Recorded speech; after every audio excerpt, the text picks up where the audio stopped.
Hey, what's up, everybody? This is Gary Owen, the Get Some podcast. And my guest this week is...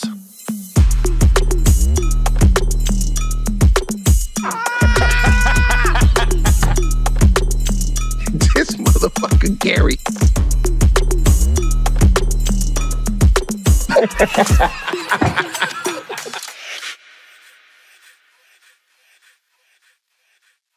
May 23rd to the 25th, I'll be in Dallas, Texas at the Addison Improv. May 30th through June 1st, I'll be in Phoenix, Arizona, Stand Up Live.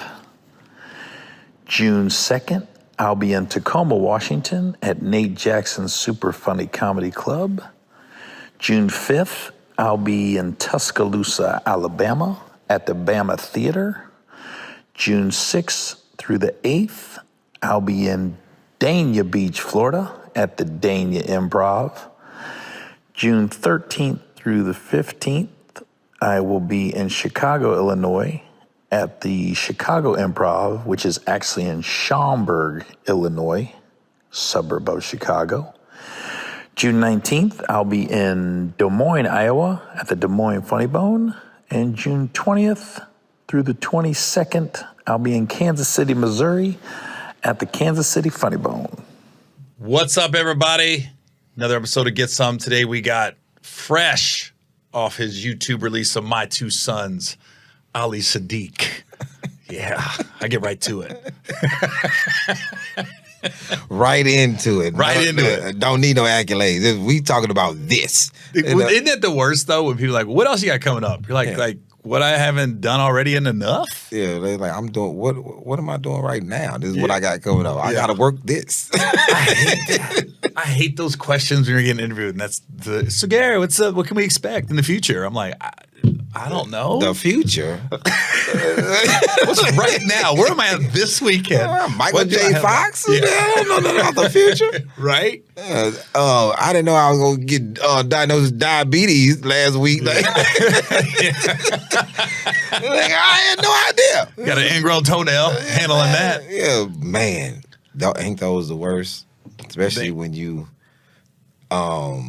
working and something is wrong with you and don't nobody know it and you just constantly picking at something. You like, yo, man, how long is this show? Because I got some digging to go do in my foot. Facts. So I saw in an interview, I wanted to get right into it. When I think you was on Club Shay Shay. Okay. And you said, because you're always wondering why people go to YouTube. And I always thought YouTube it used to be the last resort. It used to be the last resort because everybody passed. So I like how you've done it. Andrew Schultz did it to less extent. But when you said it, I wish Netflix would just say, you're not fucking with me instead of stringing you along. Is that what happened? Did you submit a special and they was like, we're going to look at it? Let me tell you what happens. My team always goes to the industry for some reason. And they don't never tell me until they're like, well, we sent it to this person, and they passed. But they are willing to make me mad to do something with the industry. Because I always said, hey, what special have I ever made for another network? I've always made it to build my thing up on YouTube. From the first Domino Effect on, because Comedy Central, man, I remember being on Comedy Central. I did a half hour with them, and then I did a full hour with them. They showed it like 11:59 at night. Mm-hmm. One time. Because of the programming. They had all this other programming. Yeah. And then I never forget that. So I dropped mine, and then Gerard Carmichael dropped his on HBO. You talking about the Comedy Central one? Yeah, I dropped the Comedy Central one, Bigger Than These Bars, and then Gerard Carmichael came out that same week. What year was that? This was 2021. Okay. 2020. This is recent. Yeah, so. Post-COVID. Post-COVID. Gerard Carmichael's special was on every HBO channel. Like, from 8 p.m. to the morning, Yeah. On every last HBO signature, HBO family, HBO. They're determined. Sometimes when they do stuff like that, you're like, you're determined to make people know this guy. Yeah. You're determined. Comedy Central ran mine at 11:59 New York time, so it could be shown in LA. And then I was like, okay, clearly they're gonna run it tomorrow, the next day. Never again? They never ran it again. And then we had to call and say, hey, are y'all gonna run the special again? And this is like 3 months later. Mm-hmm. So I think I got 1, 2, I think it was 3 times that they ran it in a year. And then I was like, oh, okay. So then they went to whatever other programming they did. And so I didn't really get any traction off of that. So I was like, man, my specials have to be on something that somebody can access all the time. Mm-hmm. And so when we did Bigger Than These Bars, 1.5 million in 2 days. That was your first YouTube? Yeah, first YouTube. So it was more than, the viewership doubled when it came to what Comedy Central put out. And then people could just share it and they could do whatever they wanted to do with it. And it was still coming back to my page. So I made it for YouTube. It just, the quality is going to be different, but I was always set on going to YouTube. Always. And I'm assuming with the Comedy Central, you didn't have control of the clips either. Not at all. So even if you did post the clips, you're not getting monetized either. No, they flagged me for copyright infringement. But they didn't try to take it down, or they just said you can't monetize it. They took it down. Like it got flagged for copyright infringement. And I was like, what? Because I put a clip up on Instagram. Yeah. Oh, they went crazy. And so I was like, I'm not letting nobody control my stuff like this. They flagged me for me. It was me. I didn't put somebody else's stuff up. I put my stuff up. I said, nah, we're not doing this no more. So I just made everything for YouTube just at a higher quality. And everything was designed for YouTube. And then Domino Effects took off. So if Netflix came to you, would you take the Netflix deal? Or would it depend on the money? Or you would just be like, no, I'm going to stick to YouTube? It would depend upon the control of it. I'm not giving nobody my stuff. I shot it. It's mine. You can do it in collaboration with me, but you're not going to full out own anything from me. I'm just not in that space. I don't need them. I'll tell you what I think when I'm looking at your career, how Netflix would help you. I think if you had a Netflix special and they promoted it right, I don't think it would change anything stateside because you're doing fine here. I think it'd be the overseas markets that we'd probably see an Ali Siddiq European tour. That would be from the Netflix. That's what I would think. So, good thought. I could do that now with YouTube because YouTube is global. Yeah, without question. I just mean enhancing it more than anything else. The problem is this. Europe, the UK passed a bill last year that if you have ever been convicted of anything, you can't go. Oh, I forgot about your past. But the crazy thing is I've been over there 13 times prior to this law being passed. Yeah, but you don't want Chris Brown yourself now. Yeah, like got locked up. I didn't beat up nobody over there. It's like, hey, but I remember I flew into Heathrow and they wasn't letting any Moroccans in the country. If your passport was from Morocco, wasn't having, like, you could be from other parts of Africa, could not be from Morocco. So I'm like, what's going on? So I get in the country and I understand Moroccans was over there wilding. Like, I'm like, clearly. They was like, no more Moroccans over here. So they was wilding in England? Or Morocco was just wilding in Morocco? They don't want that. Moroccans was wilding in London. Okay. And they was like, nah, we cool on them. Oh, wow. If you was coming through Heathrow and you was Moroccan, you had the Moroccan passport, hey, man, you might as well turn around. They put you in a little room. And I was like, I didn't know what was going on. And they were paying no attention to you. And then I got into the country and I understood. I was like, Moroccans was over here wilding. I said, okay. So then when they passed that law last year, we had a tour already set up for London. And I had This thing, I had just played the Soho Theater in 2019. Like right after I came off Bring the Funny. I just went over there. No more. They like, nope. Right after the pandemic, I guess they was in some talks, and then last year they passed a law where you couldn't come.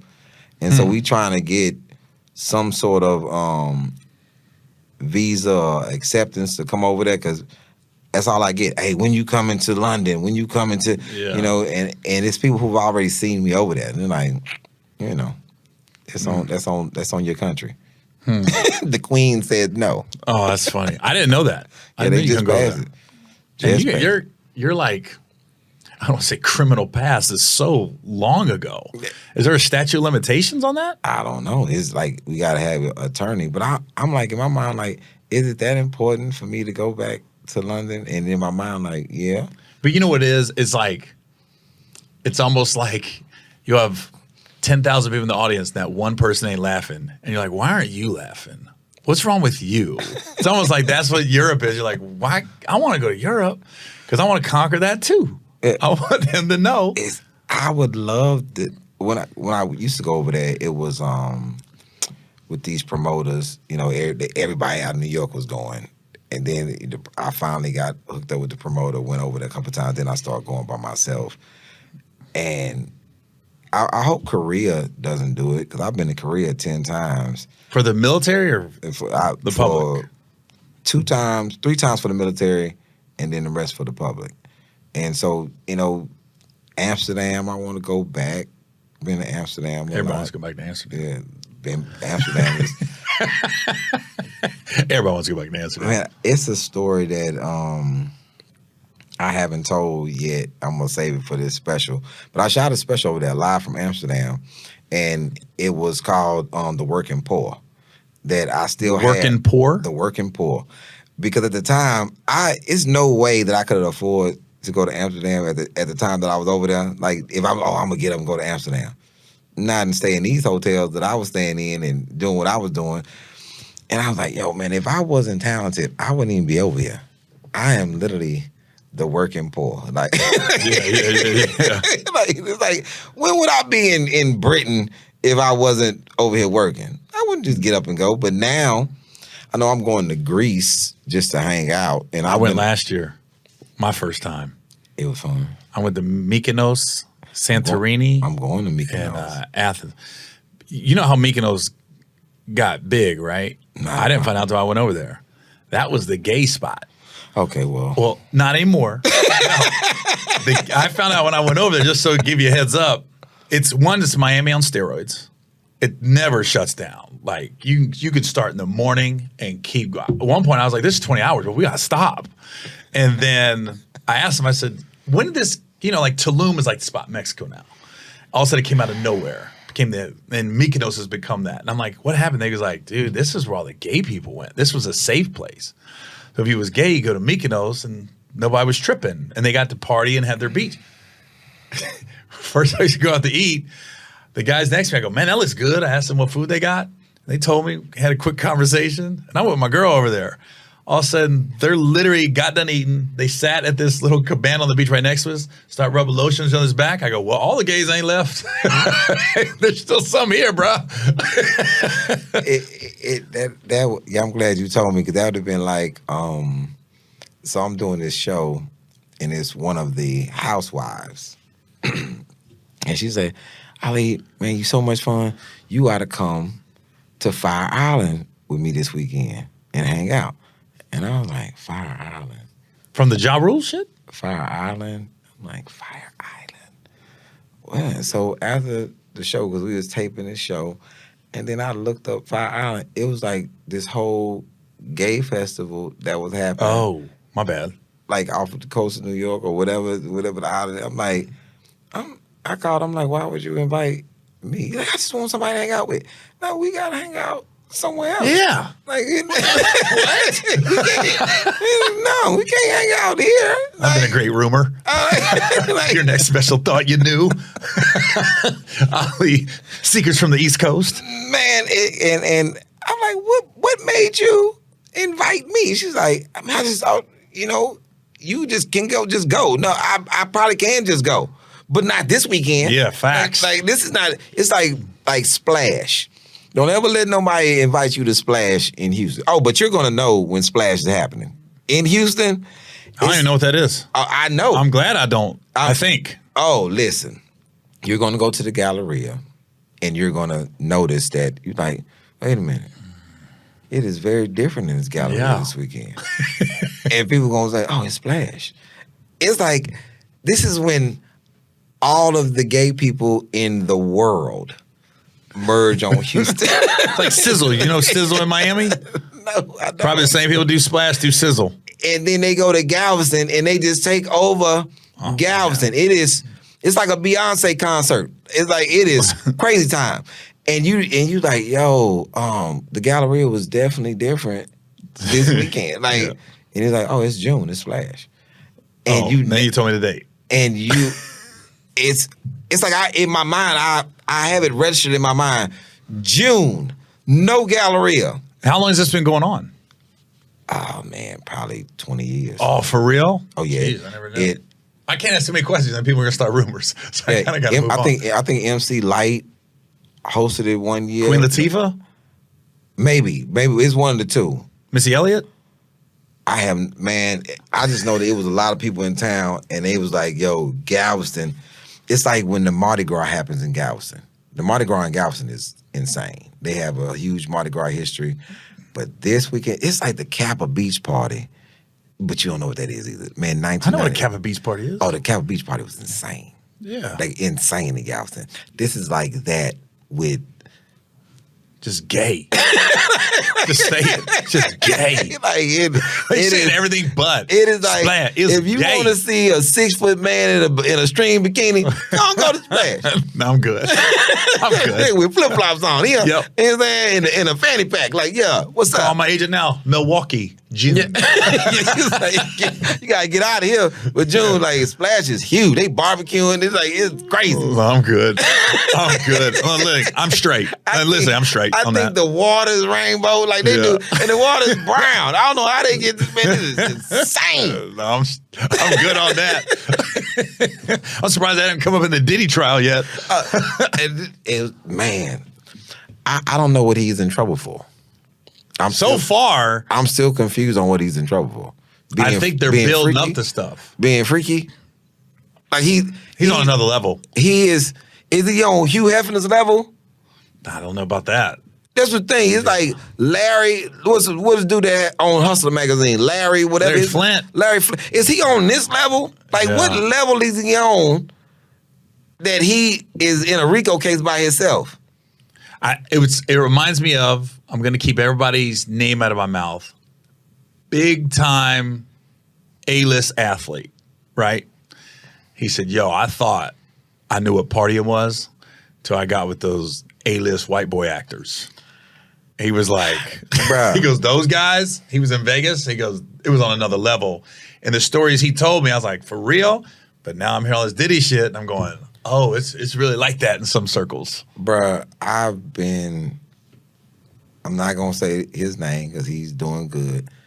We used to throw these parties, and he would come to town, and we would need him to go do press for the parties. This is in Houston? In Houston.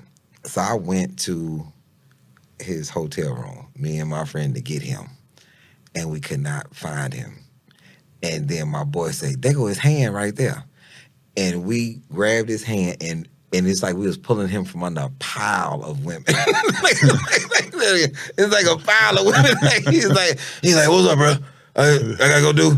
All right. He just shifting women off him like, oh, okay. And like, say, bruh, I've never seen somebody sleeping under a pile of naked women. Yeah. This is a comedian? No, it's an athlete. Okay. This is a football player. Okay, it's like, whoa. All like right. this is a different level of the game right here. Yeah, facts. Like this. I'm like this. I've seen a lot in my life. I'm like this. Some stuff I'm just like, I'm taking it to the grave with me. I'm going, whoa. But I've never, the Diddy stuff is blowing my mind. Especially Cassie was so down for everything. This is like, and I'm not calling Cassie this by no means. This is like a lady of the evening saying, I'm finna put my pimp on trial After all the stuff that you was out there doing the stuff actively, and now it's totally his fault. He talked you into it. Like, that's deep. I'm anxious to hear your take on this. What blew my mind was she's in the bed with Diddy, FaceTiming her husband and answering. And I don't know if it came out that he knew Diddy was in the bed with her or not. I don't know. Did the husband know that story already? I knew he knew a lot. Did he know that? But he worked for Diddy, didn't he? He was her trainer. And this is a lot of reason why I don't trust a lot of personal trainers. Worked for Diddy. So he saw a lot already. And so he had already saw a lot. And you married the woman. I stay out of their business. I don't even watch the trial. I just hear people saying, like, I didn't know nothing about the semen on the nipples and all this until somebody told me. I was like, who is that? Dude, this whole podcast is going to shit, Ollie. You talking about splash, now like, semen on the nipples. I was like, yo, man, what is Diddy got going on, man? And, bruh, I was just like, I'm not following it because I need to know what he is charged with. I thought it was like a Rico case. That's what I kept thinking of. Where are the guns? Where's all this stuff that's supposed to be the Rico case that I'm familiar with it's a lot more bodies and guns and drugs and money laundering. It's like, it's all this, but this is like, no, he nutted in my hand and I rubbed it on him. Like, what? This is not Rico. They just released the male escorts. I kept looking for a Rico out of all them faces. They go, oh, that's Rico Johnson. Rico Johnson? Rico Smith. You meant Rico. You know Rico. Like our partner Rico. Yeah. Like, hey, man. The only thing I can equate it to is, again, a guy unnameless that I know the story's true was... When you get in the business and you're young, you get a lot of money, you get every woman you want. And I hope I never get to this level. Plus, I'm older now, so it doesn't matter. I'm not going to be in my 20s. But you start with one girl, then you get to 2 girls, then it's 3 girls, then it's 4 girls. At one point, you're like, all right, I'm just going to try something different. I was like, I never want to have that much sex. Then I just am done with pussy. Yeah, I'm never going to try nothing different. Because if I get to 6 girls, and I want to try something different. What that is 7. Like I'm going to 7 girls. Like, and they're like, yo, what does 13 girls feel like? Like it's gonna still be a girl involved in whatever new adventure I want. Hey, listen, let me tell y'all, I'm tired of having this regular sex. I need everybody to dress up in costumes. You know what I'm saying? And that's what we doing. We like, yo, I just knocked off Miss Incredible. From The Incredibles. It was the Mrs. Incredible. It was the lady from the Jetsons. You know what I'm saying? The robot. Like everybody gotta get dressed up. Yo, we were sinners. Wanna forget me? Like and I'd be like this, yo, the body paint girl was the best. Yeah. Like it's never gonna be, oh, Larry was awesome. Like, no. No. And it's just, I just can't. I just want to know what he's charged with. Because so far, because you know who case should have been a Rico case? R. Kelly case should have been a Rico case. There was guns there? No, it was a lot of people involved. Mm-hmm. It was a lot. Why is R. Kelly locked up by himself? That part. All of the parents should be incarcerated. Like especially after the first run. Like he had the first run where he peed on the girl, and then he went back on the road, and then all the parents kept saying like, "Yeah, we just thought he was helping her with a career." I said, "You took your daughter to his concert? What are you doing? Just listen to his songs on the radio. Like, I'm not taking you to the dude." Oh my God! And then that girl was 14, right? I have daughters. It's never been a time that I didn't know. Well, did I not get up and look for, like, why would my 14-year-old be out with grown men? Like what grown men with a history of that's what he likes. That's clearly what he likes. So yesterday, let's just tell you a story about yesterday. I pull up to my house and it's some young guys by my truck. I don't even live in that type of neighborhood where somebody would be by my truck. So I pull up. I stop my truck in the street. I get out, I'm like, yo, what's up? What y'all doing? Oh, we trying to surprise our friend next door. I'm like, okay. And I recognize one of the guys, he lived across the street, you know, and they moved, and we know his parents, whatever. So this guy pulls up, and he is apparently mad at them for playing basketball on the other street, filming with some young people. I don't know that this is happening. And he says, and I need to talk to you too, Mr. Siddiq. And I said, talk to me about what? What are you talking to me for? So he gets out, and he's clearly 6 foot something, about 20, and I'm already on one. I'm in his chest. Like, but what you need to talk to me about though? Like, I'm confused. And he's like, aren't you the parents? I said, if these grown ass kids, I said, man, how old you think I am, bruh? And he was like, oh, my bad, I thought you was the parent. I'm like, bruh, listen to me, man. I'm not gonna condone some men filming minors doing anything. Because I just had a situation at the Galleria where, you know, the ice skating rink is like one of the top ice skating programs in the country. So the people who don't have on blue skates, them amateurs, those are the people that just paid to get on the ice. But there's people down there that's really practicing. This guy was filming my daughter, and it just went bad. And I got word of it, and now I'm up there like, yo, let me speak with you real quick. You filming my daughter? Mm-hmm. She's in competition with my daughter. I said, I don't give a damn who she in competition with. If I see you ever filming my daughter again, we will not be having a conversation next time I talk to you. And I'm only letting you make it because we in this Galleria. But I'm telling you, if I see my daughter on anything, I'm telling you, I'm gonna push your whole shit back. And I try my best not to be. I try my best not to go to old anything. I leave that life alone. But if you push me to that life, like I remember how to do it. Mm-hmm. I did it for a lot of years. I remember how to navigate this shit. But it's like I try my best to be as happy and as violent free as possible.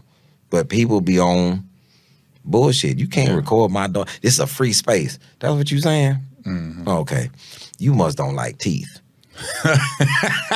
you just don't like chewing well and all this, because bruh, you dealing with somebody that's not finna let you do nothing to my kids. Like, I'm not behind my children.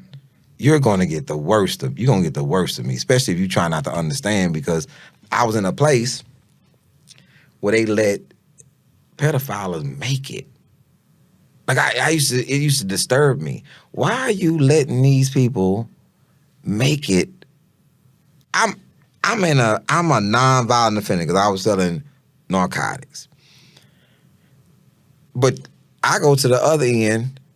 I'm down here with all type of murderers and killers. I go to the other end. They got plants and they doors are open. In prison? Yeah, man, they were treating them like they were patients. Mm. So this is why they constantly reoffend. This is why because it's a lot of slaps on the wrist. You can't fix that though. I firmly believe that. Yeah, you can fix it. Pedophiles? Yeah, you can fix it. You won't know how to fix it. I know how you want to fix it. No, I would. Society can't fix it. I would be like this. I'm quite sure that there's pedophiles in other countries. But if you get caught pedophiling, first time, it's so severe. It's so severe. Mm-hmm. Like, this is what I would do. If I was over the country and you a pedophile or a rapist or any of that, national TV, it's going to be on national TV that I'm going to find me a hillbilly white boy with a nice big truck with wheels on and all that, and I'm going to take a chain and a rope and I'm going to put that around your ball sack. And I'm like, Bubba, hit it. And when you see your junk going down the street, even if you are a pedophile, if you watching on national TV, and they people, they always talk about the voices told to do it. I guarantee you solid. Shut up. Yeah. Stop talking to me.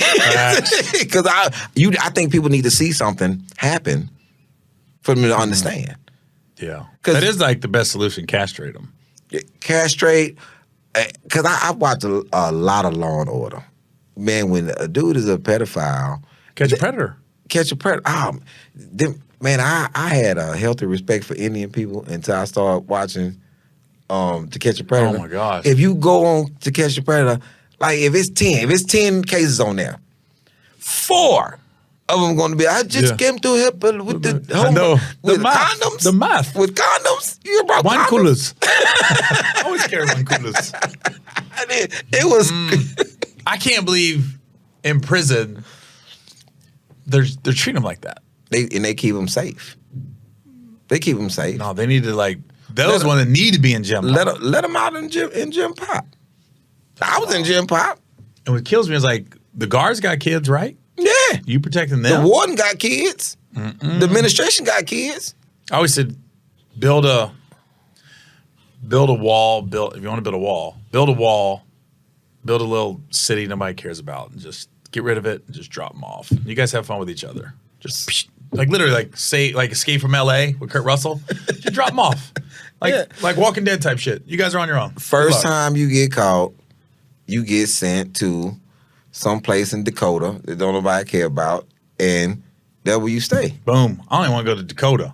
I want to go to a shitty. I want them to deal with this humidity. Oh, like Mississippi somewhere. No, send them to Lobos, Texas, where it's 20 miles from Mexico. I was trying to buy it, but it's no place. You're trying to buy the whole town? Yeah, the whole town.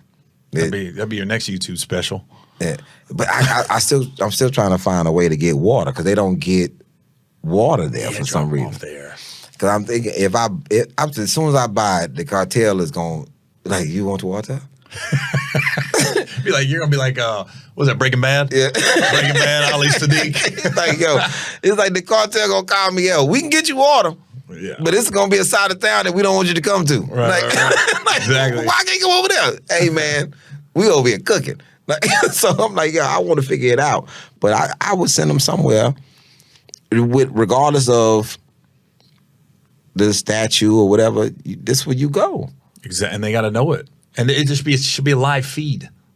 Yeah. It's like you're saying, if you see it once, like just know this is where you're going. This is where you're going. Period. And it's at all points, like Canada. You can't even go around. You're like, no. We need to see your credentials. No counselors, no nothing. Just put you over there, and y'all thrive over there. You saw the Tim Tebow interview, right? No. What he happened? was on. I feel bad now. It's an ex-Navy SEAL. He had Tim Tebow on, and that's his mission now, is to like save the kids from all this stuff. And he had a statistic, and the numbers are through. It's mind-boggling. All the pedophiles out there. It was some astronomical number. It was like 110,000 in a certain part of the country. 110,000. It was ridiculous. Like Tim Tebow was crying on the interview. It was just like I'd have been crying too. It's just sad. I think that he should ask me to go on some of the missions with him because I would go. So in prison, if I'm a guard and a guy roughs up a pedophile, I'm not tripping. It depends. That'd be the easiest solitary confinement you've ever had. I guarantee I'd be sneaking you some shit. There you go, man, good shit. Oh, there you go, that's on me. It was like that in the county. The 10B3 1301 Franklin Street was the county jail that was horrible here, and the 10th floor is called the gladiator floor. And so when you get to the gladiator floor, the worst place to go is to a open tank. Like it's basically a corner tank, which because they have a front area and a back area, right? So when this guy had killed this girl and this child and threw her in Brays Bayou here, and this is in 1991, and we were hoping that they sent him to 10B3. We was hoping. We was please send him to, because we knew he was coming. We was like, please send him to 10B3. They sent him to 10C2, which is on the other end. And when the guards put him in 10C2, they closed the front Sallyport door. And we already knew what that meant. What does it mean? They giving up on him. They gonna just put him in there with the wolves, and that's gonna be it. And we take this stuff very personal inside. So this is the only way that I can characterize this. So you seen a guy run this way, and then you see a group of guys run that way, and then you seen a guy run this way again. Then you seen that same group run that way, and then maybe about I'm gonna say no more than 5 minutes. They was calling a cold blue, meaning an inmate is down. And then you see them come up with the stretcher. And they were not moving very fast. They was like, oh, the EMTs and stuff? They was like, and it was like, yo, we ain't got the keys to the door. And he was like, oh, hey, how's it going, man? And then they was bringing him out on the stretcher. It was bad. It was bad. Day one? Day one. Oh, I'm talking about hour one. It wasn't. It's like they closed the door and it was. Oh my God. And they was like they were taking their sweet time, and it was like, hey man, he killed the little girl. All those guard needs raises. Yeah. If I'm the warden, I'm like, guys, get a little extra Christmas bonus. Man, when you got kids, or when you a morally sound person, man, things like that don't really sit well with you. That just It blows my mind. You just said like they got plants and they're almost protected. Yeah, that was on Ellis too. I was on Ellis too at that time, and that's right in Huntsville. It was just it was disheartening, like because it was two ends of the rec yard.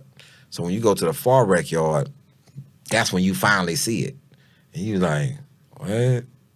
They got, and then I came back. I'm like, do y'all know they have plants, like planter boxes, and they eat first.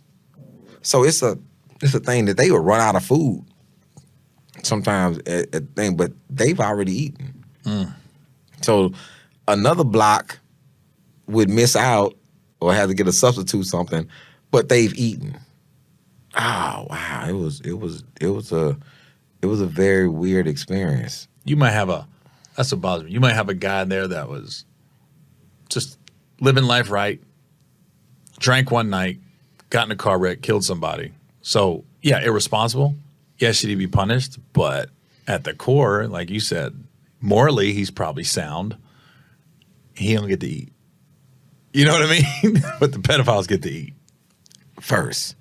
That's why I knew that, and big shout out to Desi Banks, because he's a cool person. I knew when Desi Banks did that skit with old boy. Oh, with the take the booty dude? Yeah, I knew that was gonna be different. I knew that was gonna really ruffle people's feathers. Was he, well, now, when he did the sketch with that guy, I remember seeing him on that prison show. Was he, I never knew where he was locked up, though. Yeah, he was on Scared Straight. And I remember seeing him, I was a young boy on Scared Straight. And that was crazy when he said that. It's better than water. I was like, no, it's Take not. the booty. No, it's not Yeah, better than water. I don't think nobody believed him. And I was like, I've had water. I've never even desired no booty. So Ever. ever. Like what? And then I see all these guys now that do all this make-believe prison stuff. And I just be sitting back like, that was wild, because I listen to it like now. It's probably the era. Era means a lot. I think people don't understand eras. Like, I'm not going to tell somebody that was in the 70s and the 80s what was going on then, because I'm in the 90s. So anybody in 2014, 2010, to any of the 2000s, you don't know what was going on in the 90s. Mm-hmm. You know, I came home in 97. By 2000, they didn't even have canned goods in the prison anymore. So you can't even possibly even imagine the level of what a canned good could do to somebody. Dude, you take the lid off. You slice somebody. That was the worst slice. I'm sorry. Yeah. Hold on. You take the lid and slice somebody. He was like, oh my God. I would have made him prison. Wait. Hold on. You can take a kid and slice a motherfucker. It was like, yo, you just slice. I wouldn't have made it. Yo, get away, bro. And then like Harry Potter, get away. I'm glad you acknowledged it. I ain't have to say nothing. Yeah. I'm like, I saw your face. I'm like, I saw it, man, Holly. That's not a good slice. You making a sandwich? Like, just hitting Chico sticks with the cans, bro. You know what's crazy? That I do not like. I chew everything, like everything, like any type of hard candy, popsicles, blow pops, any of that. It's like it's never like I'm never. I'm like. I'm like the owl. As soon as how many bites it say, I've never hard candy. I chew everything, peppermints, ice, like everything. Mm-hmm. It's like, man, why you try to say it's a natural thing for me now? That's from prison? Yeah. It's like, because I remember seeing it. I remember seeing somebody in there with a blow pop, like, and the dude's like, yeah, that's popsicles for all. That's crazy. like you can tell dudes who have been there a long time. Cause they said I didn't even notice it, and I'm like, what they looking at? It's a dude over there with a popsicle. They like, yeah, this is wild. I'm gonna go to my. I'm like, why you got your hands? You ever see Gary open up Chef Boyardee? It's crazy. What? You guys are tripping. You guys are tripping, man. Try to open it.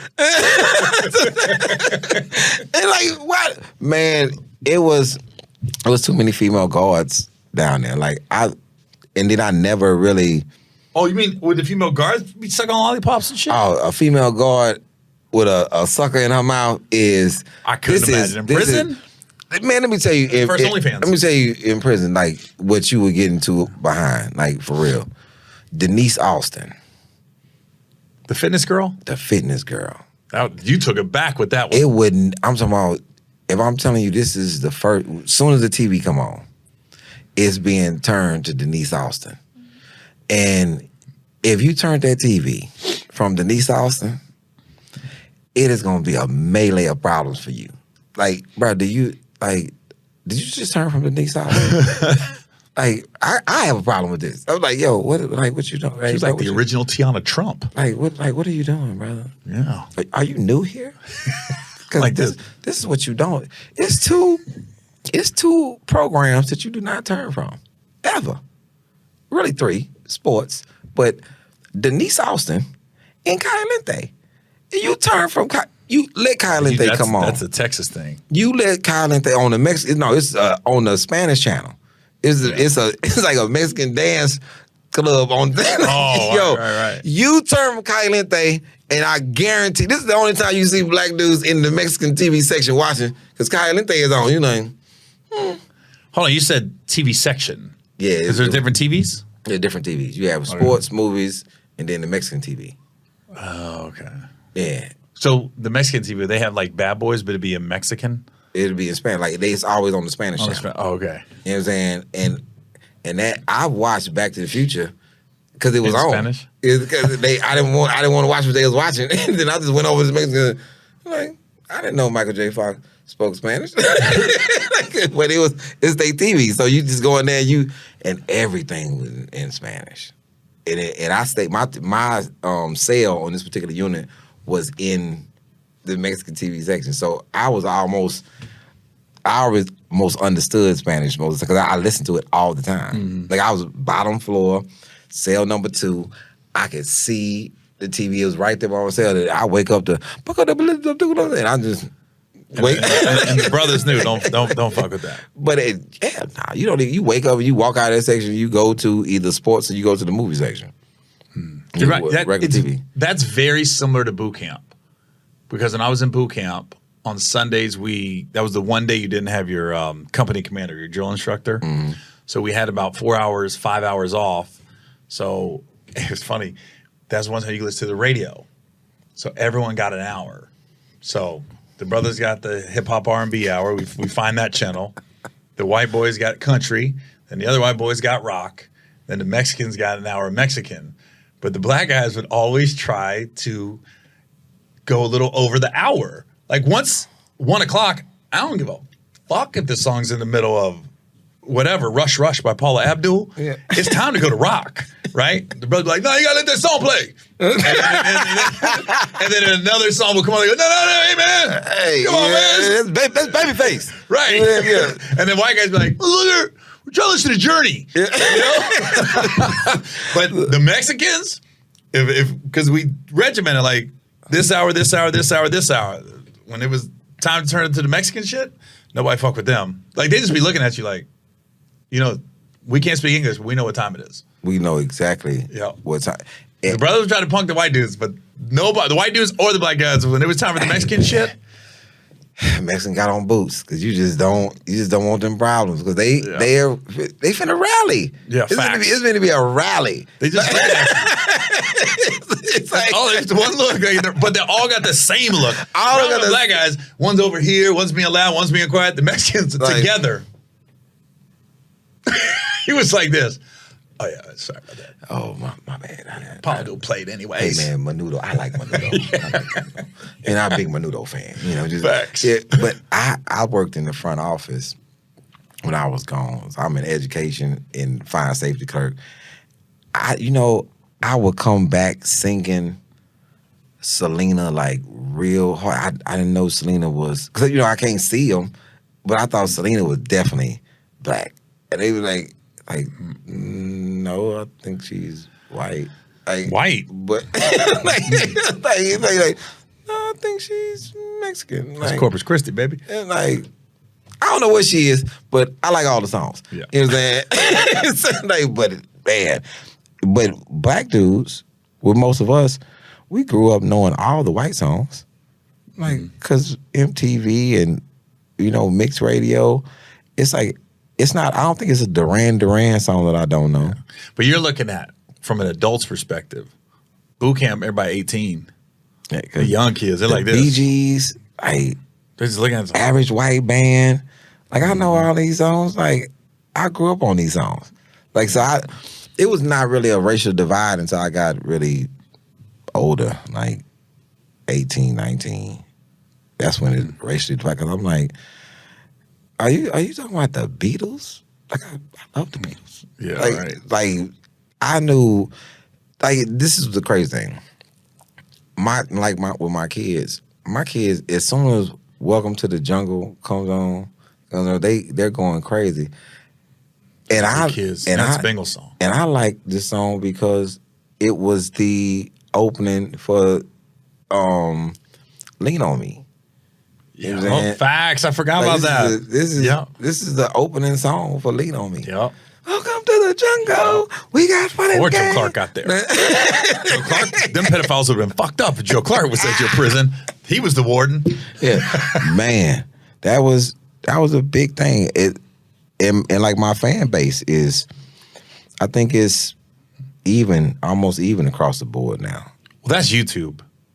Yeah, I've seen that a lot with myself, other comedians too. I'm like, dude, YouTube is the most unifying thing about, because people just find you and they can watch it in the comfort of their own home and they can decide, oh, I want to go see this guy live. Young white guys love Domino Effect. Older white guys love My Two Sons because they have kids and they thinking about, this is Joshua. This is this is my kid. This is Brett. So I think that it's a common denominator, with people about when you talk about children and how different your kids are. And I'm taking a lot of blame for how my older son is versus my younger son. I was in two different spaces. Yeah, so you're not the same parent. Not the same. For sure. And I'm worse now. Like, Hey, what's up? This podcast is brought to you by Blue Chew. Now listen, best thing about Blue Chew, you don't have to go in the store. When it's time for action, you want that extra boost, that extra help. When you're going into a gunfight, you want your gun full of bullets. You don't want to go in the store looking for stuff. You want to do it from the privacy of your own home. You don't want nobody to know you got a little extra help. That's between you and Blue Chew. So listen, you can do this all from online. You can just order it. It gets delivered right to your house, your apartment. So this is all Blue Chew wants to do. Want to make your life easier by getting harder and discover your options at BlueChew.com. And we got a special deal for our listeners. Try your first month of Blue Chew free when you use promo code GETSOME. All you got to do is pay $5 for shipping. That's promo code GETSOME. Visit BlueChew.com for more details and important safety information. And as always, we thank you, Blue Chew, for sponsoring this podcast.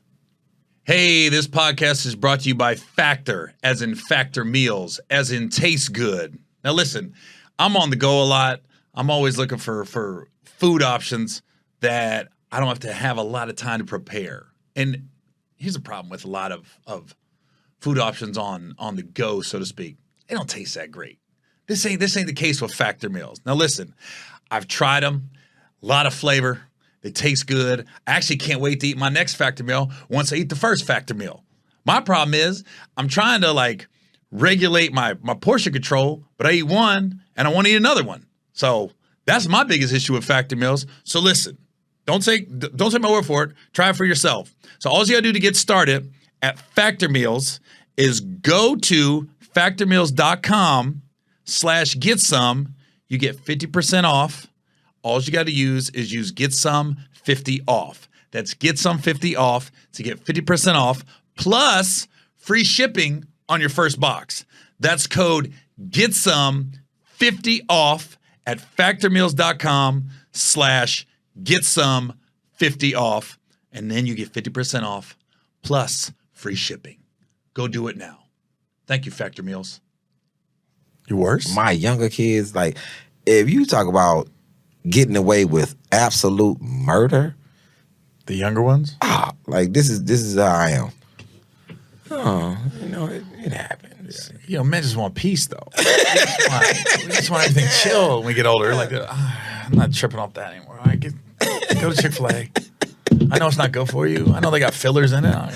Man, I'm so lenient. I think back, and the older kids he would have killed you 20 years ago. I'm like, yeah, I would have. But right now, I'm like, man, listen, you did what? So you need new shoes? Oh, okay. Yeah. No, I don't care. I just bought you shoes last week. And now, to avoid them tearing up shoes, I just buy them shoes that's already pre-tore up, which is Golden Goose. I just buy a lot of Golden Goose. What is that? Oh, Golden Goose is a wonderful sneaker. It's I haven't even heard of it. It's they pricey, but Golden Goose. Golden Goose. It's a store in the Galleria. It's a store. It's not a brand. No, it's a brand, but they have a store in the Galleria. I started wearing them when they was on the internet. Where you just get them on the internet. It's a skateboard shoe. The Golden Goose. Golden Goose, and they go with everything, and they already damaged. And they've already worn? No, they brand new, but they look worn. And I got 52 pair of them. Are they expensive though? Yeah. So you're not really you're not really coming up. Yeah, it's you can tear that shoe up and it looks the same as it was when you bought it. Okay. On this side of things, just buy a gang of Chuck Taylors. They're cheap. They're not wearing them. Okay. They won't wear them. I gotta look this up. Golden. Oh my God. Golden Goose. I'm showing my age because I can't even get to it. Golden Goose. It's one of the best sneakers, and they comfortable. Golden. They are very comfortable. West. Yeah, here it is. What? Okay. Now it's giving me directions. I just want to see the shoe. Oh, there it is. Oh, okay. I've seen these. Oh, there's the star on it. Yeah. And damn, that's new? That's a new shoe? That's a new shoe. Oh, my God. That shoe is brand new. That shoe is brand new. And it's so comfortable. Oh, shit. $595 for an old pair of shoes. You're buying your kids $595? I'm not doing that. I don't care how much money I make.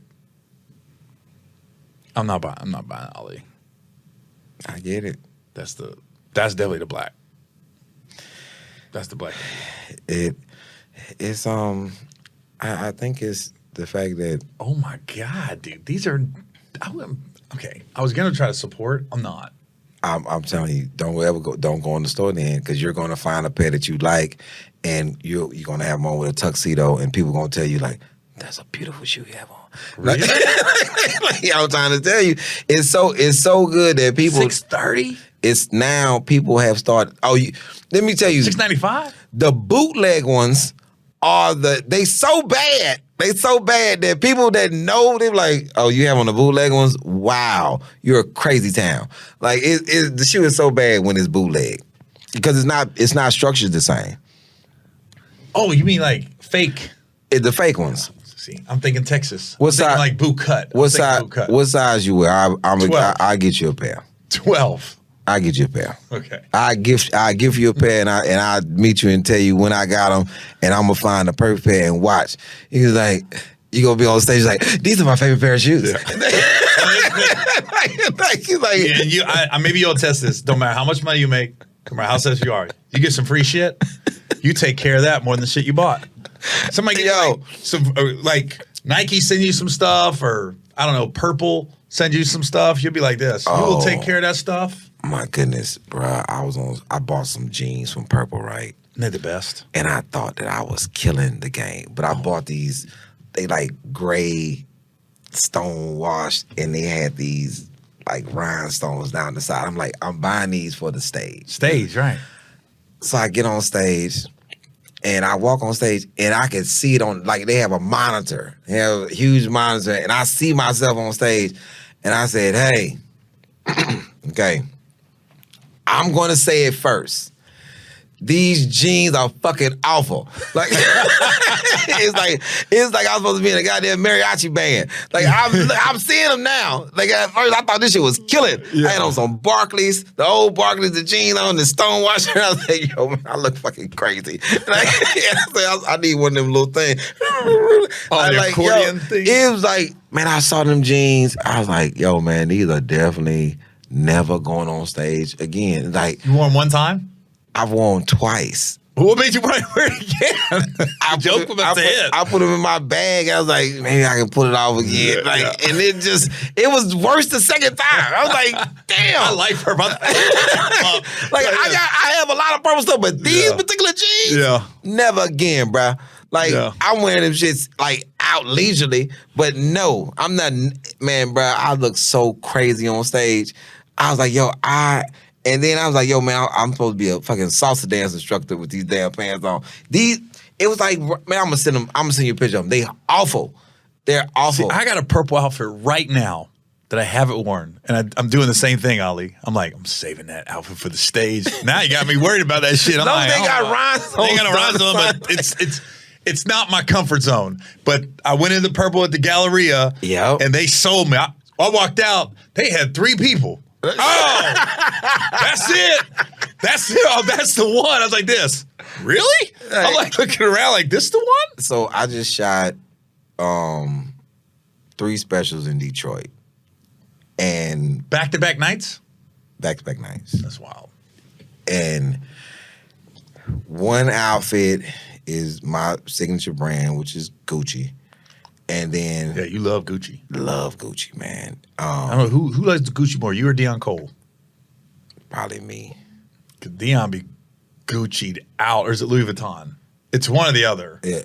So the first suit, I stepped out of my comfort zone and I went Christian Dior, which it's crazy. It's a crazy suit. But that last special was purple. It's not out yet? Not out yet. None of these 3 are out yet. It's the purple outfit is crazy to me. And is that an ode to your fraternity? Huh? The purple. I just wore this outfit. It was dope. I got sold. I went in there because I got a little person in there. And I walked in there and she was like, when I saw this. I was a girl too? Yeah, when I saw this, it's not good. I thought about you. Thought about you? Said I was going to text you and say, hey, we got something for you. Because my girl in Gucci, Nikki sends me, before it even come out. Link you. Before it even come out, it's in my inbox. And then now, I was offended when people was... You know who that is? That's the guy basically runs Purple. Yeah, I know. If he's in there, I probably know. I gotta give you his info so he knows you're coming.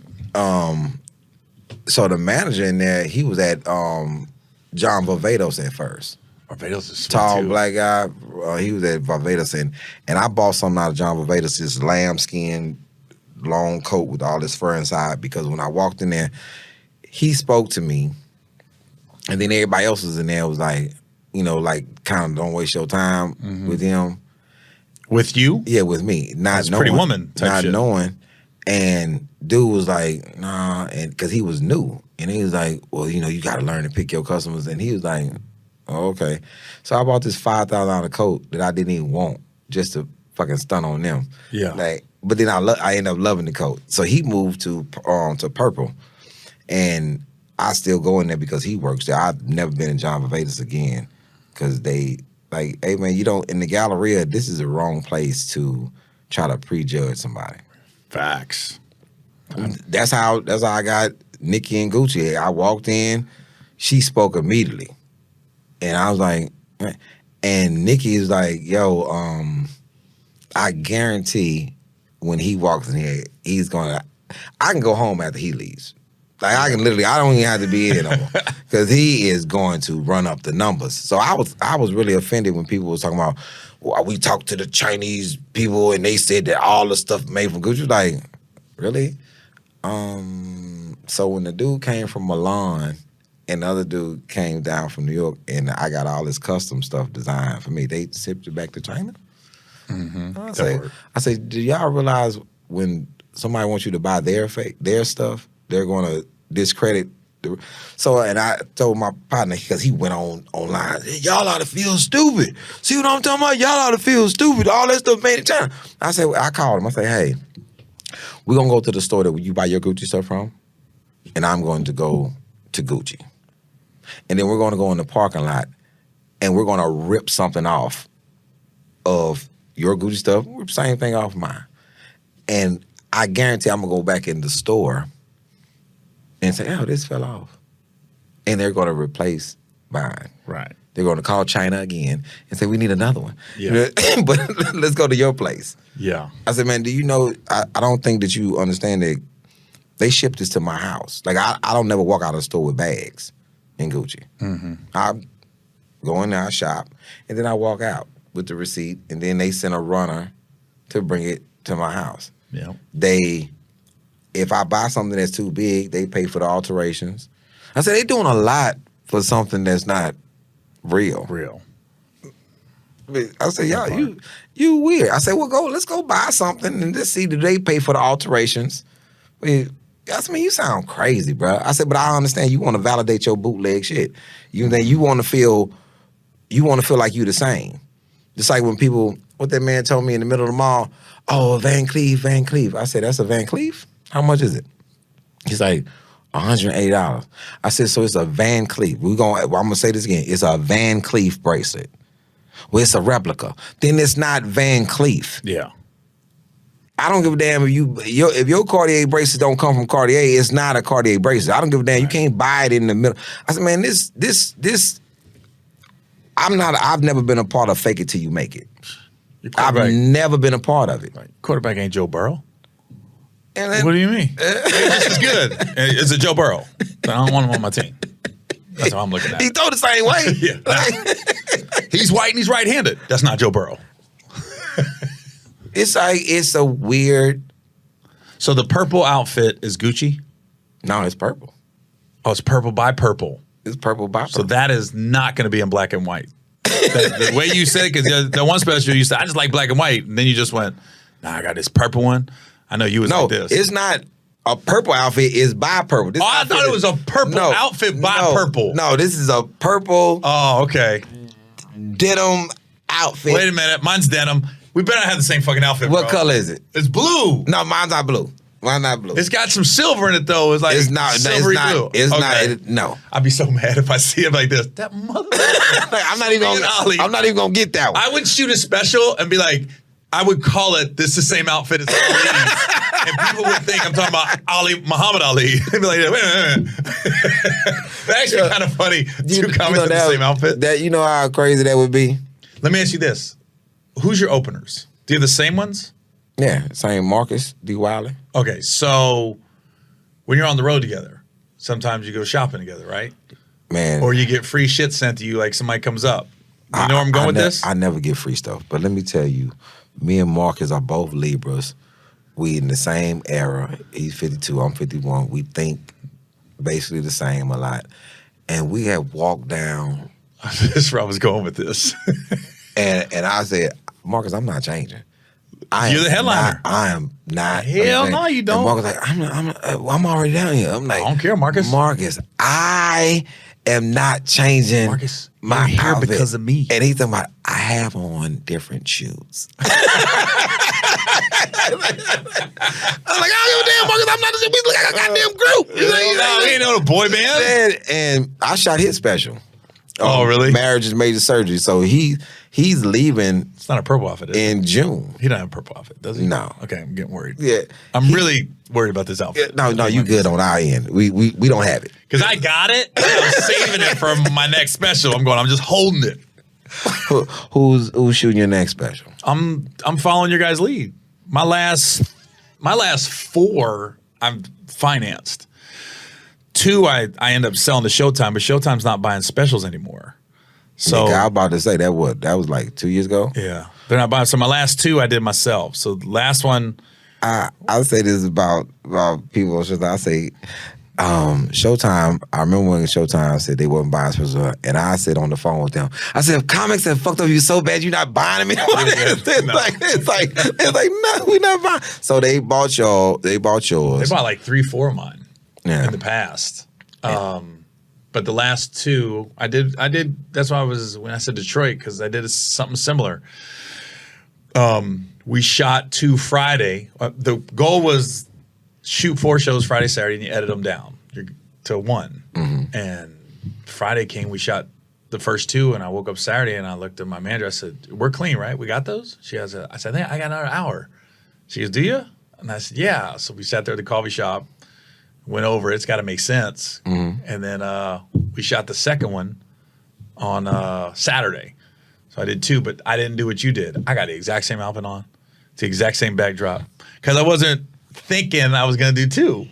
You know what I mean? So the second one, look, and here's the problem. I don't know if you've come across this going to YouTube. My first one got like shadow banned. Someone must have complained about a joke. So we came out like gangbusters, and they just went, when I got the notification on my phone, I was like, fuck. But you can. Now you have to have a YouTube account, and you have to prove you're over 18 to watch it. Okay. So it still did okay, but man, I came out, I was like, it's going, and then it just went, slowed down tremendously. What about your distribution? What do you mean? Like on YouTube, what about your distribution? I don't know where you're going with this. Who's distributing the special? Like once you're done with it? Oh, it's on YouTube. We should talk. Oh, okay.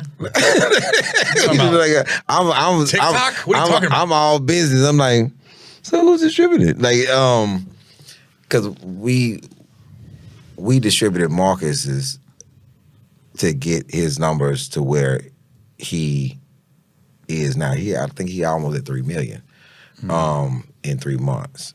So we do a good job with marketing these specials. Like I think I'm at maybe 2.5 in a week. For my 2 sons? Yeah, my 2 sons. Yeah, we have a little strategy on how we roll things out to keep building, to keep constantly building. So is it when you shoot it, right? Using the same camera people? For everyone. They're all the same? Yep. How did you find them? Comedy Central. They the same exact people who hires? shot This Is Not Happening. Oh, okay. It's the same director, the same cinematographer, the same. It's like going to shoot a special is literally like going to kick it with my friends. They like I walk on the set and they're like, hey, like I ain't seen you since 3 months ago when we shot a fucking special 3 months. So, which one did I stop by? I stopped by to say hi one time, and you were shooting at the Houston Improv. That was here. That was the start of Domino Effect. That was the first Domino Effect? That was the first Domino Effect. Oh, wow. Yeah. So then we shot 2, shot 3. We shot 1 and 2 in Houston, 3 and 4 in D.C. We shot. Where'd you shoot at in D.C.? God damn it. what's the name of this place? Ari just shot his there too. My memory fails me, but it's a like an old railroad station. Mm-hmm. They turned into a theater, and then we went to Dallas, and we shot 3 in Dallas. So my 2 sons, Rugged and Biting Off More Than You Can Chew, were all shot in Dallas because Rugged comes out Father's Day. Then we had a mishap with the third special, and then we went to Detroit. So we reshot the third special that got lost, and then we shot the 2 new specials, Father and Dog. And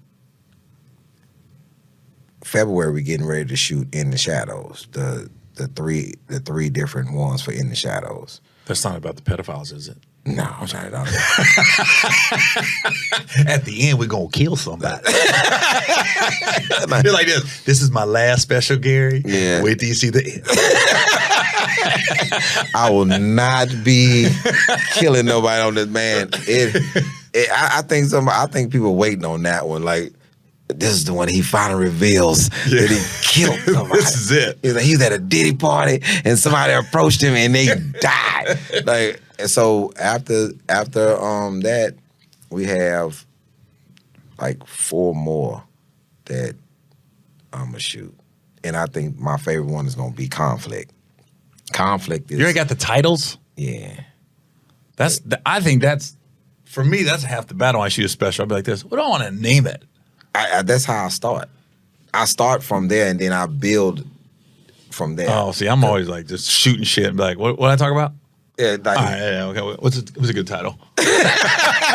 What goes with this special? All yeah, right. man, eating. Like I love eating. Like, it's funny. Yeah, the Conflict is like all the people I done got into it with in the business, and I've made up with some of these people, but. Ooh, is this gonna be a cat heavy special? Not really. This crazy thing is, I'm really not into it with him. I said what I said. I said the story. Started in Shreveport, gave the whole lineup, and then said I didn't understand why I couldn't get back in the building. Mm-hmm. And then people were like, well, he put him out the building. No, this is why I wonder all the time. If you was mad at me about something, how would you have gotten me out the building if I wouldn't have went outside and brought my friend Ghetto to bring my friend Ghetto in? And Ghetto worked for Southwest. Like, he's a major dude in the record business. His name is Ghetto? Yeah, that's what they call him, Ghetto. So he's a major dude in the record business. Like, everybody knows him. Snoop, it's like everybody knows him. And Ghetto said, that's what happened. And they was like, no, we still believe. Like, what? And so my thing is, so did I lie on, like, I named like 12 people, they full names in the thing. And I started in a particular place. But a lot of his supporters are like Trump supporters. They can only hear what they hear. And so it was a story that I didn't say because I kept trying to figure out who the other comic was. I could not think of who the other comic was, so I wouldn't tell the story. I had this comedy night right across the street from this spot called Just Joking. It was called Uptown Saturday Night. And my first show... This is in Houston? In Houston, on Richmond, at this spot called Cloud 9. I never told a story because I could not remember who the other comic was. But I knew I had booked Cat. And his name was Cat in the Hat at the time. Cat in the Hat, yeah. So I had the one tooth. You know what I'm saying? Yeah. So, and I never said, Sharon Baldwin to tell anybody, he faxed us his headshot. So it just came through as like a silhouette of him with a top hat on. And it came. That was back in the day. Yeah, he faxed it. So I couldn't remember who the person was. And I'm talking to Rodney Perry. Me and Rodney Perry just randomly talking, and Rodney said, yeah, man, remember when you brought me to Uptown Saturday Night? It was me, you, and Cat. And I said, fucking Rodney Perry. I could not remember who the other comic was. He's like, yeah, you done brought me to Houston like 13 times. He's like, but this was the first time. I'm like, but in his interview with Willie D, no matter what he says, he's never met me. And so I laughed like in my spirit, and no diss to her or nothing. I don't know who no damn Damon Williams is. I was thinking the same thing. And I was like, he put up pictures with y'all. When as soon as you said that, I was thinking, that sounds like the Jess Damon Williams thing. You know what I mean? With that situation, as a comic, I just think she was on a roll. She was so frustrated with the weekend. Damon caught a stray. I saw your commentary on that, and I saw Takara's commentary on it. But my thing is this: as a person that's on a radio show, you have to be more responsible than that, because now you're speaking about a legend, and you seem kind of out of touch with the craft that you're in. I remember this guy put up, so y'all gonna let this old fart talk about things like this? This doesn't make no sense. Who is this random ass old motherfucker? This is what he put in the thing. This is just a random person. And he was talking about George Carlin. I was like, are you fucking insane? And it was so many comments like, yo, this is a fucking goat. Like, what are you talking about? You fucking moron. Like, and I think that when you say certain things, it's like me saying, man, I don't know no white boy comics. Mm-hmm. Well, I made sure, and as you saw, I said, in the comedian world, in the comedy world, everybody knows Damon Williams. Everybody. Damon hasn't even put no money in my pocket, but I wanted him to. Like, I'm trying to get on the scene. When it was Damon was a major figure in Chicago, and just period, in comedy. I've never been on the Tom Joyner cruise, and Damon wasn't on there. Not just Tom Joyner, Blue World Travel. But yeah, like, Damon, like, what? Yeah. Damon Williams? I just think she was on a roll, but she knew who he was. There's no doubt. And there's no doubt she did not think Damon Wayans was on that show. He ain't been done stand-up in forever. I think his last show I was on at the Houston Improv. Like, Damon Wayans? Damon Wayans. Yeah. What year was that? Shit, I think 2019, 2020, something like that. Yeah. And I just think she was on a roll, and he caught a stray. And how I went on that show was crazy that whoever was opening for him, he wasn't fond of. And then I came, they called me and said, hey, would you open up? Oh, sure, yeah. I just got in town, no problem. I did the Friday and the Saturday show, and Sunday, I never went in the green room. And Improv is my home club. Like, I never went in the green room. That's smart. And then he's like, he sent his son-in-law was hosting. So he came, hey, Damon wanted to see you in the green room. Okay, cool. Came in, he said, man, why didn't you ever come in here? This is your home club. I said, because I'm from an era that the green room is for the headliner. And I didn't come with you. Mm-hmm. So therefore, this is your space. It's not my space. I'm not putting my bags in here. I'm not coming in getting no water. I'm not doing anything in here. I'm making my other space in the other part of the club. Because that's respect for the headliner. Mm-hmm. If you was on a show with Dick Gregory sleeps in between each show. So what, you gonna be running in and out while he... Gary, if I was there with you, unless you invite me in that green room, I don't give a damn if it's my home club or not. Yeah. I'm not coming in there because it's your space. Mm-hmm. I don't know what you want to do how you get yourself together, but it's your space. And I think that in the comedy community, a lot of times we have not passed on the understanding of how comedy actually works in the respect. And it's a line. It's a line. I'm not gonna post on my page, we sold out tonight, but it's Gary's show. We didn't do shit. Hold on. You gotta stop. We didn't do a goddamn thing. I was there. I was just talking to Nate Jackson, I think Russell Peters about this same thing. They go, you ever got the openers that post them? Like, they're in Richmond, Virginia? And you're like, what? And they go, yeah, Richmond, baby, we sold out 8 shows this weekend. I'm like, what? You're not even going to mention me? So I had one opener cancel, right? And then wrote a post saying like, he won't be there. Hold on, it gets better. He wrote a post saying like, Sacramento, sorry, I had a family emergency. I'm not gonna make this weekend. I'm sorry. I'll be back. I was like this. Wait, I'm still coming. It's not even your show. Nobody knows you on the show. He said, I'm sorry. I apologize to all my fans. I was like this. I just laughed. I just was like cracking up. Like it's like the ones who show the crowd, we sold out. And I'm like, this is not your show. Mm-hmm. I was with Samore, Bruce, Lavelle Crawford, Don D.C. Curry. I never said anything about me. Hey, this tour had a great show, X, Y, and Z night. Thank everybody. It's not about me. Ali ain't did shit. This is everybody's here. Did you do any of the Martin dates? No. You didn't do. Oh man. Man, you know who don't mess with me is other black comics. Like Black Comedy Network, nothing. You've never seen me on nothing with BET. I've never been nominated for nothing. I never presented or nothing. It's like black people do not fuck with me in comedy. Like I've never been invited because it's goes. Big shout out to Samore. Isn't she the best? She's the best female comic. But it's going to cost you a lot of money for me to be on your shit because I can do this shit myself. Mm-hmm. Like I don't have to come with a group. Yeah.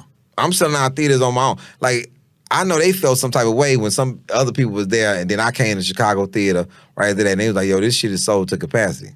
And I'm not, and this is the other secret thing about me. Gary, I am not the comp person. Oh, they said, hey, each show on this tour, you have 20 comps. And I said, you can cut that shit down to 6. Yeah. Like, and I'm not going over 6. And this is like, and we damn near never use the 6. We'll put the 6 on sale like right before because I'm not comping nobody. Let me tell you what I did. I was in Atlanta. Like half the Knicks came. I sat them on the side of the stage. I go, nah, bro. Hell yeah, I'm going to sit you on the side of the stage. Like this. You guys want to sit on the side? So I'm thinking they're like VIP. I go, no. You guys are costing me money if you sit in the seats. Man, I'm coming to the Fox Theater in Atlanta in June. The last time I came there, it was like, yo, this one got 2 comps. Yes, 2 comps. And I have to know you. Like you have Do you tell that to your guys too? Like I've caught my guys leaving comps and I've settled and I went, why don't I have like 398 tickets for this show and not 400? They're like, well, you had 2 comps. I'd be like, who did it? Yeah. Who can I'd be like, team. I tell the club now when I get there, I was like, look, let me know. I don't want to regulate my guys because people got friends and family. I go, just let me know if anybody's leaving comps is going to cost me seats. And usually they accommodate. They're like, no, we'll put some stools on the side. Yeah, they come. They because I'm rolling with the same people. They usually come say, hey man, I got some people in town, X, Y, and Z, and that's it. And it's never more than 2 people. Yeah, you know, I'm not the comp guy. Yeah, and we it's a sold out show, but you done gave 60 seats away. Fuck that. Like, do the math on that. You know who I have comped though? The military. I was coming to a place and I was like, yo man, I'm coming to a club, man. Give the military 100 tickets and let them bring, whoever they want to bring. That's on a Thursday. If I come in on a Thursday, the military has never said no. It has never been like, oh, and then you say, are they showing up? Shit. As soon as you get there, ooh. Yeah, we ain't gonna pass on the free shit. I've never been in the military. I was in the military. Yeah, free shit. We're like, what? We don't even know who you are. Like, what? Let's go. We got nothing to do. We ain't got no money.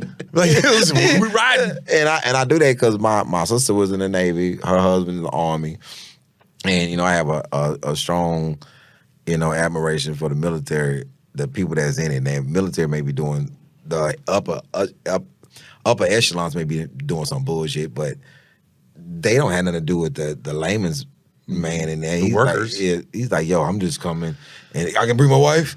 And I love when the Air Force comes, so I can damn sure shit on them like they did on me when I was in overseas. I'm gonna tell you this, or I'm gone. So it's pizza night. Air Force Base is pizza night, and it's Air Force and Army together for some reason. The night before, the Army was crazy. It was a great show. Then it's the Tuesday, I'm doing the Air Force. And they got their wives there, and they got all these pieces out. I'm on stage, and this lady literally, and why do they have the pizza by the stage? I don't even know. But she walked up, she got some pizza, she did just like this in my face. She's like, on stage? No, she's by the pizza, but it's right there in my face though. She's like, got another slice and went and sat down, and then her husband came up and zipped his little. They got the best outfits. Air Force got the best outfits. Yeah. He was like, this guy's not funny.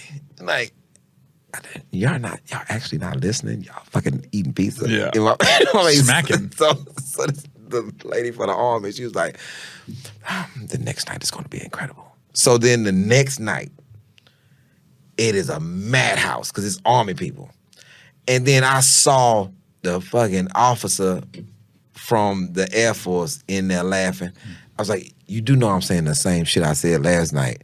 He's like, yes, but there's no pizza. Yeah. He's like, the pizza, I wasn't shit. It was about the pizza night. I was like, fucking officers club. It's funny. It's funny as shit. All right, man. My Two Sons on YouTube now, and you have 85 more specials by what we just talked about in every name brand outfit in the next 2 years. We got Christian Dior, Purple, Gucci, Louis Vuitton, and you got some fake Van Cleefs and some gold blue shoes that cost $900. I'm telling you, watch. When I get you a pair, and I said on your platform, like size 12, right? Yep. Okay. Watch. I'm gonna give you my honest opinion. And you're gonna be like, these, and I know how y'all do it, because you put them on both sides of your foot. These are the best shoes. I'm telling you, because I bought my manager some, because I was tired of him, because he had some Chucks, and the fucking shoestrings was too long. And every time I was seeing him, he had these long ass shoestrings on. I was just like, I fucking hate these shoes. So I got him a pair of Golden Goose. He wears these shoes all the time. He's like, yo, this is the best. We're gonna find out. Watch and see. We live 15 minutes from each other. Damn sure do. I know exactly where you live at. Like, we gotta talk about that. It was a Rolls Royce. Okay, we got a lot of shit to talk about. We gotta wrap this up. All right, we'll see you guys next week. Ali Siddiq, My Two Sons.